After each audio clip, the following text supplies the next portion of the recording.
I want to tell you a little bit about the league and what to expect.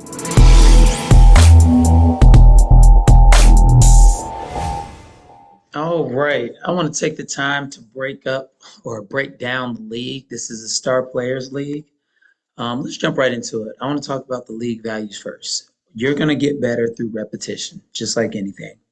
Educating the unknowns. We'll talk about that. Homework, adversity, and the fact that it's affordable. That's the reason I think a lot of players should really consider it.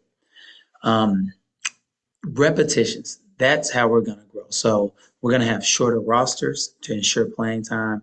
Now, I do want to be careful. That doesn't mean everybody's going to get equal playing time. I still feel that players need to earn what they get.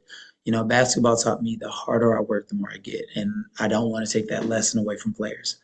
Small-sided games. That's going to force players to have ball movement, move without the ball. It's going to ensure that the ball is being distributed because there's only a few players, and the rules and the games force that upon players. So if we play 3 seconds with the ball, it's really tough for players to dominate the ball. So that helps the player that is already a pretty strong player, but it helps them with his playmaking, with his point 0.5 decision making, and they play the game faster, not just faster when they're running. Like three-man actions. If you're going to run actions and you're going to learn to play in threes, which I know every player needs to do, especially if they have really big goals. Like I want to play in college one day. If you don't understand three-man actions, you are behind. You must learn that.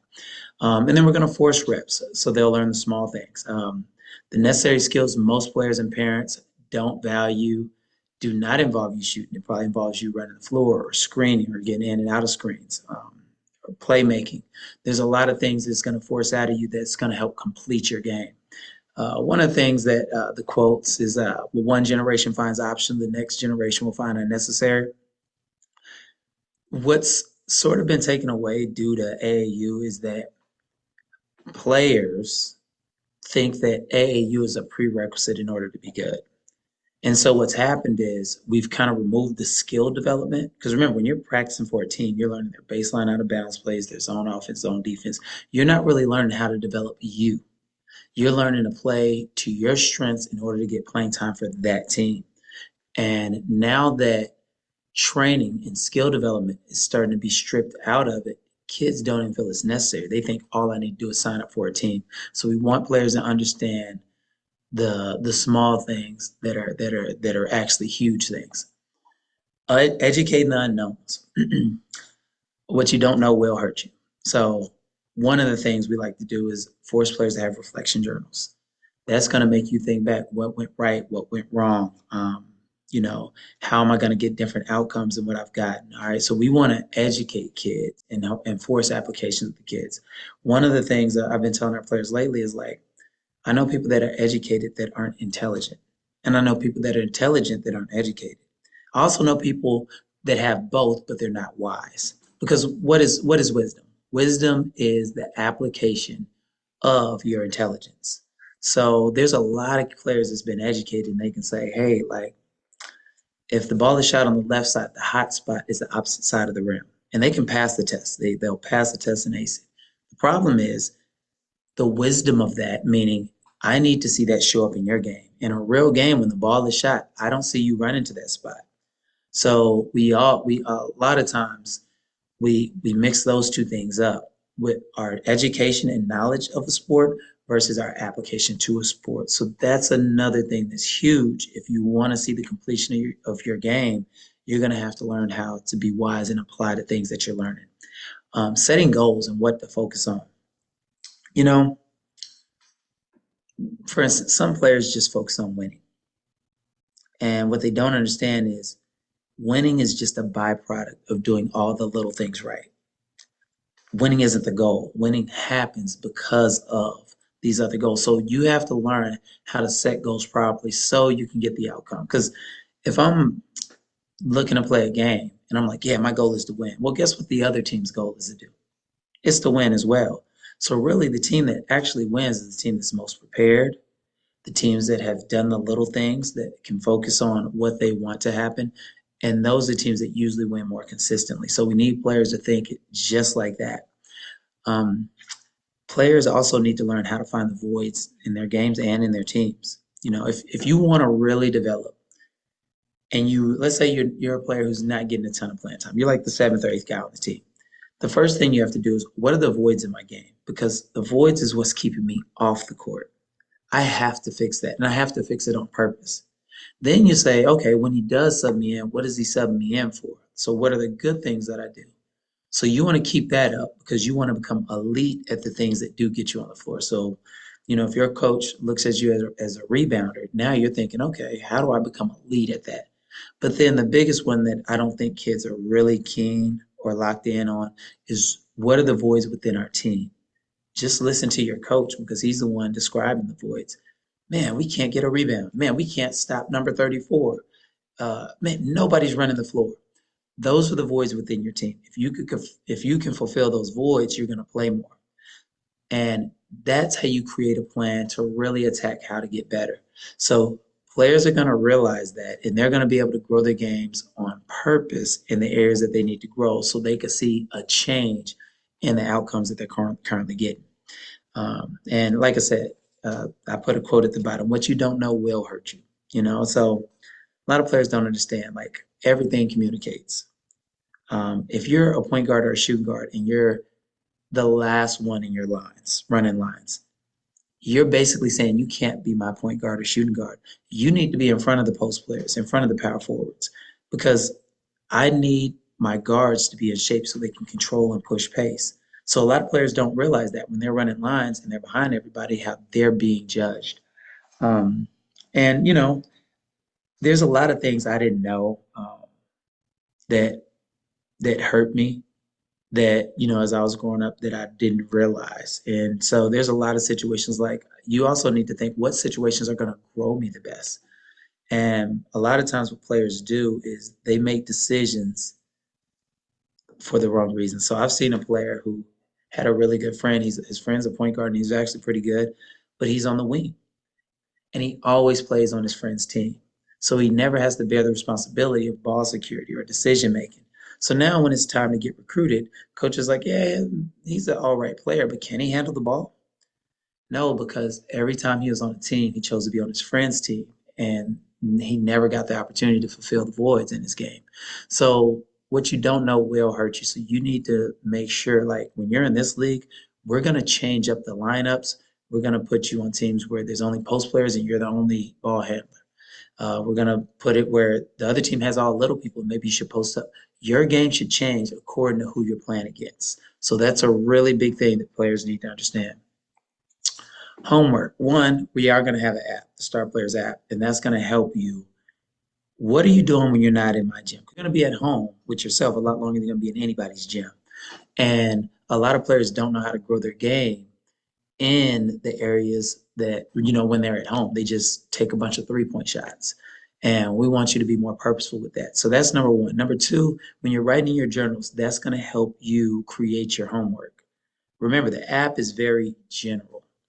If you want to be more specific, you're going to come to a practice or a training or a game, and you're going to write in your reflection journal, like, man, we just weren't getting back on defense. And you write it down and you focus on that. Man, whenever I got trapped, I got in trouble. Then you write down, I need to learn the retreat dribble. And that's going to help build your plan, your game on a personal level. So we could talk about how to create routines and correcting your shortcomings, but the one thing that you need to know, if you're writing your journal, the league will help you identify those things. You'll realize that, man, I don't play really good against zones, or I don't know how to play a zone myself. Those things matter, and you need to, again, put them in your journal so you can build a plan that's going to help grow you. The other thing, and this is a prerequisite, this is the shortest amount, you need to be putting in at least 25 minutes a day. That's going to be your goal. You need 25 purposeful minutes. Uh, this is the behavior change that players are going to have to adopt and have to take on. There's a quote that was said, and it's really good. It says, look, if your screen time exceeds your practice time, I don't want to hear you complain about your playing time. So players must put in their own time in order to grow. Because keep in mind, showing up at practice isn't a virtue. That's what everybody does. What I want to do is what do you do in between practice starting and practice ending on your own time that's going to help you exceed the guys who are already showing up to practice. So players have to put it in mind that they're going to at least do 25 minutes a day. And of course, you can do an hour or 2 hours, it doesn't matter, but a minimum of 25 at something. And you don't need a rim to do it, but we'll learn that as you get into the league. Here's the thing you got to realize. If you don't sacrifice for what you want becomes a sacrifice. So you may want to get on the PlayStation and go to the mall, but you're going to have to sacrifice that if you want playing time the next summer or the next fall. So keep those in mind. The homework is going to be huge. We are going to track journals, so make sure you're doing that every single week. Adversity, if there is an adversity, I'm going to create it. I am an adversity guy. I don't think you learn to overcome things unless you go through it. And in the league, we're just gonna try to create it. The music is gonna be louder during the away team's timeouts. I want the crowd noise to be louder. I might have some favorable calls for the refs. I've seen so many teams lose games because there was two bad calls in the second quarter, and they just mentally couldn't get over that hurdle. And that's something you can't deal with. You got to learn how to navigate the storm and not just talk about it. And now, so third, fourth quarter, you still talking about the foul call that didn't happen in the second. That's no way to be a winner. You got to remember, players, your body language is the billboard to your mental toughness. So, what are you displaying? What are you putting out there? What are you telling people who you are when tough things happen? And I like using sports to help grow you through that. And this league is going to help grow you through that because there's going to be plenty of it. You're going to be playing for different coaches, different teams, different players.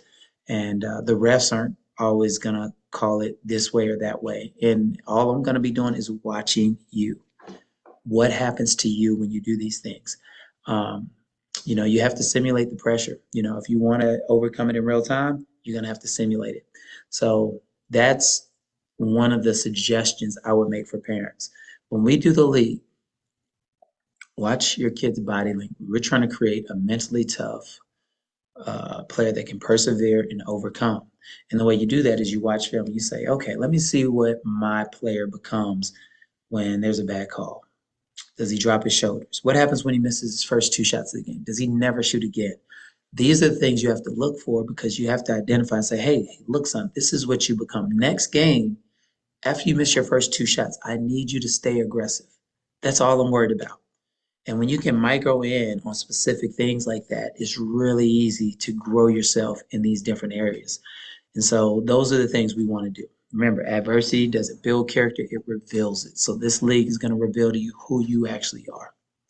The next thing is this affordable. If you're going to play, you're spending anywhere from $300 to $450 a month. That's not counting getting into the games. I'm being nice and saying $20. And that's not for the weekend, that's per day. And then you're going to have to pay, if you're a traveling team, you're going to have to pay for your travel, your lodging, food while you're out there. So it really hikes up really quick. And to be honest, I'm not even sure every kid develops through AAU. I don't suggest it for a lot of players for a reason. And, to me, I think probably about 80% of AAU teams are not good. And what I mean by that is they don't accomplish what they're set out for. I'm not talking about wins and losses. I'm talking about if a kid is taller and you just have him under the basket blocking shots and rebounding only, but he never gets a perimeter rep, then he doesn't grow in the air. So you're not really developing outside of his current game. And so kids need to be in an environment where they can fail their way to success. And this league is going to allow you to do that. Now, you're not going to have just ultimate freedom to do whatever you want, but there are going to be areas where everybody's striving to grow. So if you look at at the picture here, we have level 1, 2, 3, and then we have high school girls. If you have an unlimited membership, you can be in the league, no problem. You come to all the training sessions that's out there and all the league practices. If you're a member, it's $100 for the league, and if you're a non-member, it's $150. Below, you'll see the practice times. If you're level 1, there's Friday at 9 a.m., and you see the schedule there, so I don't go through it. Now, the reason I have the games on Tuesdays and or Thursdays is because some players can't let go of their summer ball or AAU and things like that, but they still want the reps to be able to play in a live setting where they get to work on things and grow their game. So if it's Tuesday and Thursday, then you won't be playing over the weekend. So you can play for whoever you want to play for if that's what you want to go for. So we want to create that flexibility this go round. Now, this is how you forecast your growth. I want you all to be able to see what's coming so you'll know what we'll be focusing on, what drills and things will be on the app, and what you need to grow it if you want to be successful in this particular league. Players will know ahead of time, what areas they're going to improve on. And really, this is also for the parents because a lot of times parents judge whether a kid has a good game, whether if he had 15 points or not, and that's it. Then they don't really judge on how well they were communicating on the floor, how well they were rotating or attacking space. So really, we want them to get hip to the small things. And there's a quote I love: "If you once you understand the importance of small things, you realize there's no such thing as small things." This league, because the focus is going to be on a lot of small things, that's what we want players and parents to come in and look at. Did my kid get better at clock passing or playing hip to hip out of triple threat or reading screens? He experienced 10 screens. How many of them did he make the right read? Well, only one or two. That's not a good set and not a good outing. Next league game, we need to make sure that we change that. Um, we wanted to make it easier to lock in on your training, your homework and how to help grow and build your practices with the purpose. Here's a good look so you'll understand what you were previously looking at. Here's the screen. This is April. We'll do 3-on-3, 3-man actions, and so on. So this is what you're basically looking at. This is going to be our focus. All right, it's 3-on-3, and the reason the first league is 3-on-3 is because there's less players on the court. So if I say, "Hey, did you see Sammy cutting?" If it's 5-on-5, usually the players say no. If it's 3-on-3, he'll be able to see it. And we keep growing from there. So in order to coach a kid, he has to see the same picture that you're verbalizing. And if he doesn't see it, he won't be able to correct it. So we start 3-on-3. We learn how to play 3-man action, how to play with cuts, dribble handoffs, different things to get into these actions. So it's forcing players to play a different style than they typically do. But in order to succeed at this league, you need to be pretty good at clock passing, playing hip to hip, reading your screens, understanding this space versus support concepts. Once you can do that, that's going to allow you to be strong on the floor. Now, when we're doing 3-on-3, you'll have 4 players on the team. There'll be some subs, but like I said, if you struggle with the things on the right side, it's going to be really tough for you to just consistently get the playing time and things like that. And more importantly, be effective in the league. So make sure leading up to the league, you're doing the things that makes you stronger and better at it. All right, and this is so you can find information about the league. Why Star Players League develops. Obviously, this is recorded, so you won't be able to use the hyperlink. But if you type in um, Why Star Players League and stop that at YouTube, the video will pop up and it'll further explain what the league looks like. There'll be videos of the league, so you can see pretty much how it looks and how we attack growing our game. The Star Players app, you'll be able to do that. That's Star Players app.passion.io. That'll be on my website if you need to look at that. And of course, if you want to join the league, you can go to the Star Players app and do that as well. So I appreciate you all listening. We're going to have a great time with the league. Everything's going to be, really in order. And we want your players to come out and really grow their game. See you guys soon.